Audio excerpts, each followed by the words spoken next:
ஆச்சி கொழுக்கட்டை மாவு வந்தாச்சு. ஆச்சி கொழுக்கட்டை மாவிற்கு கொழுக்கட்டை அச்சை கேட்டு வாங்குங்கள்.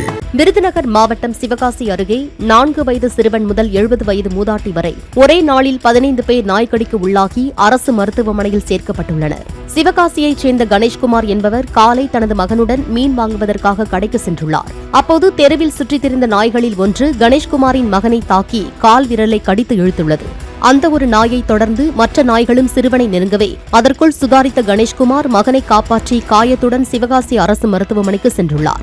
அப்போதுதான் அங்கு ஏற்கனவே 14 பேர் நாய்க்கடிக்கு உள்ளாகி சிகிச்சைக்காக சேர்ந்திருந்தது தெரியவந்துள்ளது.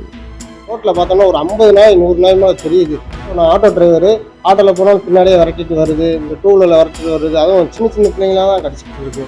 ஆமாம், எங்கே பார்த்தாலும் நாய், தெருவில் ஃபுல்லாக நாய் தான் இருக்குது. இது அரசு ஒரு கண்டிப்பான முறையில் நடவடிக்கை எடுத்தால் மட்டும்தான் இது கட்டுப்படுத்த முடியும். இல்லைன்னா நாய்கள் இன்னும் கூட தான் செய்ய மக்களுக்கு ரொம்ப அச்சத்தை உண்டு பண்ணுது. இதேபோல் சென்னையை அடுத்த திருவேற்காட்டில் இறைச்சி கடை நடத்தி வரும் வடிவேலு என்பவர் காலை தேநீர் கடைக்கு சென்றபோது தெருநாய் ஒன்று அவரது காலை கவ்வியுள்ளது. நீண்ட நேரம் போராடி நாயிடமிருந்து தப்பிய வடிவேலுவை அக்கம்பக்கத்தினர் மீட்டு மருத்துவமனையில் சேர்த்துள்ளனர். ஆச்சி கொழுக்கட்டை மாவு வந்தாச்சு. ஆச்சி கொழுக்கட்டை மாவிற்கு கொழுக்கட்டை அச்சை கேட்டு வாங்குங்கள். பிளே ஸ்டோர் மற்றும் ஆப் ஸ்டோரில் இருந்து பாலிமர் செயலியை QR கோடு மூலம் பதிவிறக்கம் செய்யுங்கள். செய்திகளை உடனுக்குடன் பெறுங்கள்.